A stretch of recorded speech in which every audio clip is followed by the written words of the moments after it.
Hugh Hewitt, where's the point of no return? Not until September. I don't applaud it. I don't endorse it. But the fact of the American electorate is that if Donald Trump walks out on September 6th, the day after Labor Day, and announces Trump, a new season, the candidate, and says that was last season and I completely changed and I'm running now, that a lot of Americans in a reality mindset, reality TV mindset, will accept that and give him a second chance. They're very cheered by the Reuters Ipsos poll, which we talked about. A lot of people don't put credibility in it. It's 3%. They're not beleaguered like the 15% Marist poll. So it's far from over, and September will tell.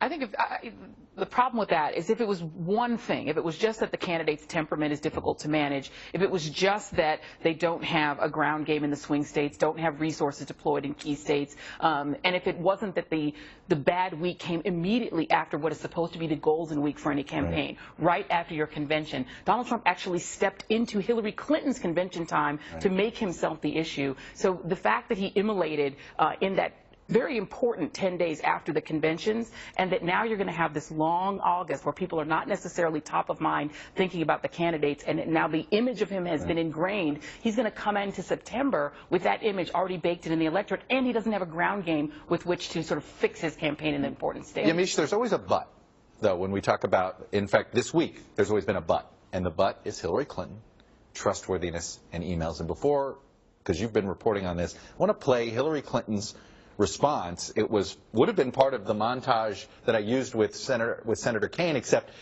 it happened right when I was interviewing Senator Kaine. Here's what she said about emails on Friday. I have said during the interview and in many other occasions over the past months that what I told the FBI, which he said was truthful, is consistent with what I have said publicly. So I may have short-circuited it, and for that I, will try to clarify. I mean, she cannot seem to.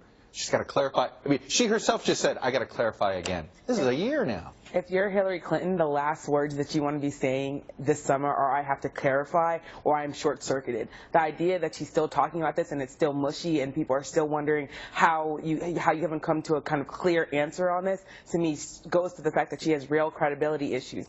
Of course, the issue here is that Donald Trump, the demographics that Donald Trump needs to win this election are the constituencies that I think are going to have a real problem, even if he comes out after Labor Day and says, "I'm a new Donald Trump." You already had a track record of really offending some of the main people that you need to win this election. And I was just having a conversation with Republican strategists just last night because I went to the convention for the National Association of Black Journalists and said, well, do you have some secret formula that I don't know about that maybe doesn't include the key constituencies in Florida and Ohio? And they said, no, we were pushing him to talk in front of the NABJ. We were pushing him to talk in front of the National Urban League, and he just didn't want to do it. He felt like it was a hostile situation. It was a hostile group. So I think that that's going to really go to the problems that he's going to have. Can I just say that on the emails, I think the blessing and the curse for Hillary Clinton is that the email story is complicated. So the curse for her is that trying to explain it, her answers are so detailed and complicated that when you're explaining, you're losing. Sounds like a lawyer. But it's also so complicated that when you talk to voters about it, they don't really get it. What they do understand is that they have Gmail, so that it doesn't sound like it's something criminal, so that when Donald Trump goes over the top and tries to say that it's something criminal, he kind of loses the audience too. So the blessing and a curse. Short circuit is Portuguese for I did not tell the truth. And they understand short circuit and I'm sorry I did not tell the truth. Her problem is trustworthiness. I thought Short Circuit was a bad 80s movie.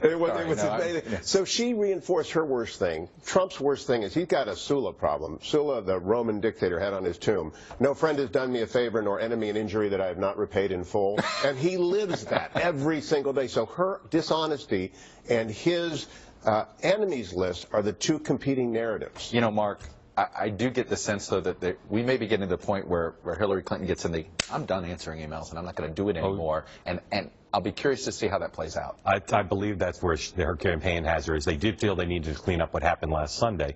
But for now, they don't think they're going to lose on trustworthiness. Trump's trustworthy numbers aren't much better. They're roughly equal in most.